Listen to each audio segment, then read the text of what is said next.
మీకు తెలిసినటువంటి వాళ్ళలో కావచ్చు, మీ చుట్టూ ఉన్నటువంటి స్నేహితులలోనూ, శ్రేయోభిలాషుల్లోనూ, పరిచయస్తుల్లోనూ మిమ్మల్ని ప్రత్యేకమైనటువంటి వ్యక్తులుగా నిలబెట్టేటువంటి గుణాలు కొన్ని ఉంటాయి. ప్రత్యేకంగా నిలబెట్టేటువంటి గుణాల్లో ఒకటైనటువంటి ఒక గుణాన్ని గురించి నేటి వీడియోలో చర్చించుకుందాం. Welcome to Keerthi creatives. నేను మీ కీర్తనారెడ్డి.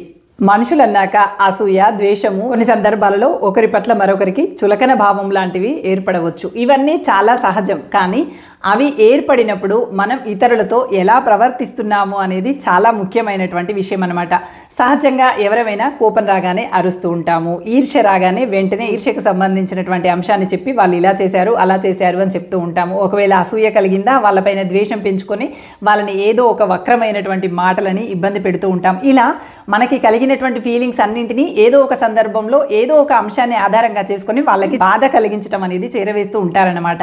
ఇది మానవ సహజమైనటువంటి గుణం. దాదాపు ప్రతి మనిషిలో కూడా ఉంటుంది. అయితే ఇవన్నీ తొలగించుకుంటూ మనిషి ఒక శిలని మనం శిల్పంగా మార్చాలి అంటే దాంట్లో అనవసరమైనటువంటి తొలగిస్తే ఒక శిల్పంగా మారుతుంది.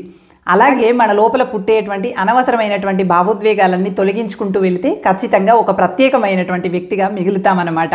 రాయిలోనే కదా మనం అందమైనటువంటి శిల్పాన్ని, దేవుని విగ్రహాన్ని చూడగలిగేది. అలాగే మనలోనే గొప్ప వ్యక్తిత్వము, ప్రత్యేకమైనటువంటి మనిషి ఉంటారు.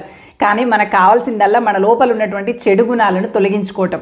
ఎట్లాగా రాయిలో శిలలో అనవసరమైనటువంటి శిలనంతా చెక్కేస్తే అద్భుతమైనటువంటి దేవతా విగ్రహం బయటపడినట్టుగానే మనలో ఉన్నటువంటి చెడు భావోద్వేగాలన్నీ తొలగించుకుంటూ వెళ్తే ఖచ్చితంగా అద్భుతమైనటువంటి ప్రత్యేకమైనటువంటి వ్యక్తులుగా మనం కూడా రూపొందించబడతామట. మనల్ని ప్రత్యేకంగా నిలబెట్టేటువంటి లక్షణాలలో ఒక అంశం, కొంతమంది అసూయ వల్లనో, లేదంటే అపార్థం వల్లనో, లేదనంటే ద్వేషం వల్లనో, ఏదో ఒక కారణం చేత బాధ పెడుతూ ఉంటారు.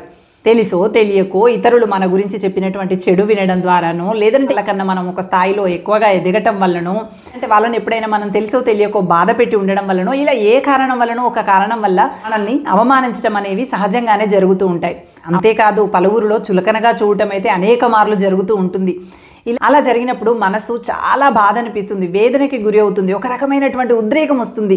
అలాంటి సందర్భాలలో కూడా నిలదొక్కుని ఉండటం అనేది ప్రత్యేకమైనటువంటి వ్యక్తుల కోవలో మిమ్మల్ని నిలబెడుతుంది. అనువుగాని చోట అది కులమనరాదు, కొంచెముండుటెల్ల కొదువ కాదు, ఉండాద్దమందు కొంచెమై ఉండదా, విశ్వదాభిరామ వినురవేమ అన్నారు. కొన్ని సందర్భాలలో మన విలువ తెలియనటువంటి వాళ్ళు, మన విలువ తెలిసి కూడా మనల్ని అవమానించేటువంటి వాళ్ళు మనకి ఎదురవుతూ ఉంటారు. అలాంటప్పుడు మనం కొద్ది వాళ్ళం అన్నట్టుగానే, తక్కువ వాళ్ళం అన్నట్టుగానే మౌనంగా అన్ని భరిద్దాం. అక్కడి వాతావరణాన్ని జీర్ణించుకోలేకపోయినా కూడా జీర్ణించుకునేటువంటి ప్రయత్నం చేయాలి. అప్పుడు ఏమవుతుందంటే మీ ప్రత్యేక లక్షణం అక్కడ మొదలవుతుంది. ఇక్కడితో మీరు ప్రత్యేకమైనటువంటి వ్యక్తులుగా గుర్తించబడినట్టు కాదండోయ్. ఇంకా అలా భరించాము అంటే ప్రత్యేకమైనటువంటి వ్యక్తులే అనుకోకండి, ఇంకా అసలు కథ ముందుంది. ఇలా భరించామా, అక్కడి నుంచి వచ్చేసాం. మరి ఆ భావోద్వేగాన్ని పట్టుకొని వచ్చాం కదా, మనం అనుకున్నంత ఈజీగా అయిపోతుందా? అది మనసులో మెలిపెడుతుంది, ఇబ్బంది పెడుతుంది. అయ్యా ఇలా అవమానించారే, అలా అవమానించారే అని చెప్పి నానా వేదనకి గురి చేస్తుంది. ఇక్కడితో మీరు ప్రత్యేకమైనటువంటి వ్యక్తులేం కాలేదండి, ఇంకా ఉంది, ఇంకా అసలు కథ ముందే ఉంది. ఇది ప్రత్యేకమైనటువంటి వ్యక్తిగా ఎదగటంలో రెండవ దశ మాత్రమే. ఇంకా ఆ విషయాన్ని అక్కడితో మరచిపోయేటువంటి పని చేయాలి. మీరైతే మర్చిపోయారు, కానీ మిమ్మల్ని అవమానించినటువంటి వాళ్ళు, మిమ్మల్ని చులకనగా చూసినటువంటి వాళ్ళు మహా సరదా పడిపోతూ ఉంటారు. వాళ్ళు అమ్మయ్య ఇలా చేసాము, అలా చేసామని చెప్పి. కానీ మీరు మాత్రం అది ఎక్కడ మనసులోకి తీసుకోకుండా ఆ విషయాన్ని అక్కడే మరచిపోండి. అసలు ఏమీ జరగనట్టు, వాళ్ళకి మీకు మధ్య ఏమీ లేనట్టు మీరు యథావిధిగా ఎప్పటిలాగే నవ్వుతూ సంతోషంగా ప్రవర్తించడం అనేది అలవాటుగా మార్చుకోవాలి.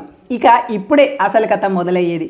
ఇలా కొంతకాలం గడిచిందా, అతి తక్కువ కాలంలోనే ఏమవుతుంది అంటే ఏదో ఒకరోజు మీకు అంటూ అవకాశం వస్తుంది. ప్రతి వ్యక్తికి ఒక అవకాశం వస్తుంది అంటారు కదా, అలాగే మీకు ఒక అవకాశం వస్తుంది. మీరు ఉన్నటువంటి చోటికి వాళ్ళు రాబడతారు. మీరు అవమానించాలనుకుంటే అవమానించాల్సినటువంటి పరిస్థితులు సృష్టించబడతాయి. మీరు అవమానించాలనుకుంటే అవమానించాల్సినటువంటి పరిస్థితులు, మీరు చులకనగా చూడాలంటే చూడాల్సినటువంటి పరిస్థితులు ఏర్పడతాయి. మీకోసం కాలం అలాంటి పరిస్థితులను ఖచ్చితంగా రూపొందిస్తుంది. అలాంటి సందర్భం వచ్చినప్పుడు ఇదిగో ఇప్పుడు మొదలవుతుంది అసలు కథ. మిమ్మల్ని ఎవరైతే అవమానించారో వాళ్ళని అవమానించే అవకాశం ఉన్నా, మీరు అవతలి వాళ్ళని చులకనగా చూడటానికి మీ చుట్టూ ఉన్నటువంటి పరిస్థితులు అనుకూలిస్తున్నా, అయినా కూడా మీరు ఉన్నతంగా ఆలోచిస్తూ వాళ్ళకి సగౌరవంగా, మర్యాదగా, ప్రేమగా, వాళ్ళు ఏ విధంగా అయితే మిమ్మల్ని అవమానపరిచారో, చులకనగా చూశారో ఆ విధంగా మీరు చూడకుండా ఉన్నతంగా వాళ్ళని గౌరవంగా, మర్యాదగా చూసుకొని మీరు సాగనంపారనుకోండి, ఖచ్చితంగా వాళ్ళ మనస్సు వాళ్ళ ప్రవర్తనని వాళ్ళకి గుర్తు చేస్తూ దహింప చేస్తుంది. ఇలాంటి వ్యక్తిని నేను ఆ రోజు అవమానించాల్సింది, ఇలా చేయకుండా ఉండాల్సింది ఉండే, అయ్యో వీళ్ళ మంచితనాన్ని నేను అర్థం చేసుకోలేకపోయానే అని చెప్పి బాధపడతారు. వాళ్ళని ఎవ్వరూ నిందించాల్సినటువంటి అవసరం లేదండి. వాళ్ళ మనస్సాక్షి వాళ్ళని ఇబ్బంది పెడుతుంది. ఏంటి మేడం, మనల్ని అవమానించినటువంటి వాళ్ళు మన దగ్గరికి వచ్చినప్పుడు మనము వాళ్ళని అవమానించేటువంటి పరిస్థితులు మనకి దొరికినప్పుడు అవమానించకుండా వదిలేస్తామా ఏమి? మీరు భలే చెప్తున్నారు. ఒక చెంపపై కొడితే రెండో చెంప చూపించమని చెప్పినట్టే చెప్తున్నారే, ఈ రోజుల్లో అవన్నీ చెల్లుతాయా అని చెప్పి మీకు అనిపించవచ్చు. కానీ మీరు ఒకసారి చేసి చూడండి, ఆచరించి చూస్తే మీకు అర్థమవుతుంది. ఎందుకు అంటే, ఒక పంది ఒక నంది ఉన్నాయనుకోండి, పంది ఏం చేస్తుంది? పంది స్వభావం బురదలో బొర్రడమే ఉంటుంది. కానీ నందీశ్వరుడి స్థానం ఎలా ఉంటుంది? భగవంతుడి ముందు ఆసీనుడై ఉంటాడు. సామెత కాబట్టి నంది పంది అని చెప్తున్నాను. కానీ మూర్ఖత్వపు స్వభావం కలిగినటువంటి వాళ్ళ లక్షణాలు వాళ్ళ దగ్గరే వదిలేయండి. వాళ్ళు చేసినటువంటి పనిని మళ్ళీ మనం చేస్తున్నాము అంటే ఆ లక్షణాలని మనకి ఆపాదించుకున్నామని అర్థం. అవునా కదా? వాళ్ళు మనల్ని అవమానించారు అంటే వాళ్ళ లోపల చెడు లక్షణం ఉందనే అర్థం. మళ్ళీ అదే అవమానం మళ్ళీ మనం చేస్తున్నాము అంటే అలాంటి చెడు లక్షణం మన లోపల ఉందనే కదా దాని అర్థం. అలాంటప్పుడు ఇద్దరూ కూడా మూర్ఖపు స్వభావాలు కలిగిన వాళ్ళే కదా. కాబట్టి అలాంటి మూర్ఖపు స్వభావం కలిగినటువంటి వ్యక్తుల జాబితాలో మీరు ఎప్పుడూ ఉండకండి. నిశ్చలమైనటువంటి జీవితాన్ని గడపడం మొదలుపెట్టండి. ఖచ్చితంగా మీకోసం వాళ్ళని అవతలి వ్యక్తులను అవమానించేటువంటి రోజులు వస్తాయి చూడండి. అప్పుడు మీరైనటువంటి ప్రత్యేకమైనటువంటి పద్ధతిని వాళ్ళపైన చూపించండి. ఖచ్చితంగా మీ ప్రేమకి లొంగిపోతారు. ఇంకా చెప్పాలంటే మీతో కలిసి సాగుతాము అని చెప్పి మీ పైన విపరీతమైనటువంటి ప్రేమని పెంచుకుంటారు. మీ చుట్టూ ఉన్నటువంటి వాళ్ళలో, మీ బంధువులలో, మీ స్నేహితులలో, శ్రేయోభిలాసులలో, చుట్టూ ఉన్నటువంటి సమాజంలో మీరు ప్రత్యేకమైనటువంటి వ్యక్తిగా నిలబడతారు. అంతేకాదు, మేము ఇంతలా తనను అవమానిస్తే తను మాత్రం ఇంతలా ఎలా హక్కున చేర్చుకోగలిగింది, ఇంత పెద్ద మనసు తనకు ఎలా వచ్చింది అని చెప్పి మీ మంచితనాన్ని గురించి వాళ్ళు చర్చించుకునేటువంటి సందర్భాలు ఎన్నో ఎదురవుతూ ఉంటాయి. అందరిలో కన్నా మిమ్మల్ని ప్రత్యేకంగా నిలబెట్టడం అనేది ఇదిగో ఇక్కడ మొదలవుతుంది. అందుకోసమని అర్థం చేసుకొని అవమానించిన వారిని అవమానించాల్సినటువంటి అవసరం లేదు.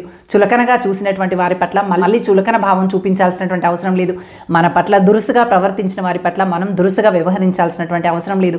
ఇలా చెయ్యాలంటే చాలా చాలా గొప్ప మనసు కావాలి, మన్నించగలిగేటువంటి ఓర్పు, నేర్పు, అలాగే మనం పడినటువంటి అవమానాన్ని పూర్తిగా పూడ్చిపెట్టగలిగేటువంటి సామర్థ్యం, ఇవన్నీ ఉండాలి. కానీ ఇవన్నీ చేయటం పెద్ద కష్టమేమి కాదండి.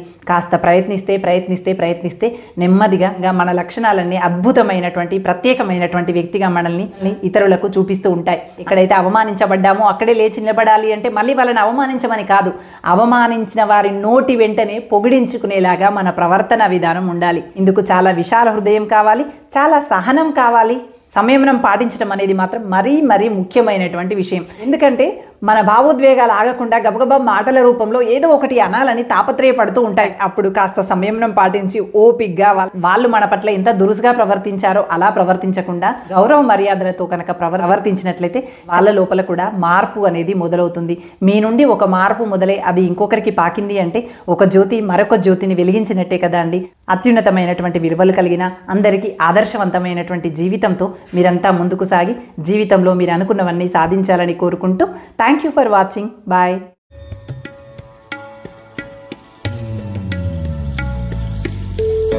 కష్టపడేటువంటి గుణం కలిగినటువంటి వాళ్ళు, శ్రమని నమ్ముకొని జీవితాన్ని ముందుకు సాగిస్తున్నటువంటి వాళ్ళు ఎలాంటి పరిస్థితుల్లో ఉన్నప్పటికీ కూడా శ్రమిస్తూనే ఉంటారట.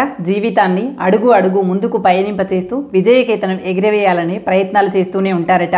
కానీ సోమరిపోతు లక్షణాలు, బద్ధకం లక్షణాలు కలిగినటువంటి వాళ్ళు మాత్రం బంగారు గనిలో ఉన్నప్పటికీ కూడా బికారిగానే ఉండిపోతారట. కారణం వాళ్ళలో ఉన్నటువంటి బద్ధకం. అందుకని బద్ధకాన్ని ఎప్పుడు మీ దరికి చేరనీయకండి. ఇప్పటికే మీరు కష్టపడి ఏదైనా సాధించినట్లయితే మీరు ఏ అంశంలో విజయం సాధించారు అనేది నా కామెంట్ సెక్షన్లో తెలియజేయండి. మనం సంతోషంలో ఉన్నప్పుడు మాత్రమే మనం ప్రేమించేటువంటి వాళ్ళు గుర్తొస్తారు.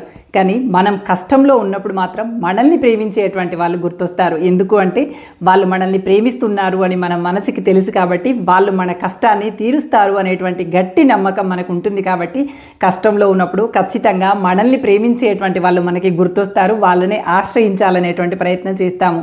అందుకోసమని మనల్ని ప్రేమించేటువంటి వారి పట్ల ఎప్పుడూ కూడా నిర్లక్ష్యం వహించకండి. మిమ్మల్ని అలా ప్రేమించేటువంటి వాళ్ళు ఎవరో కామెంట్ సెక్షన్లో తెలియజేయండి.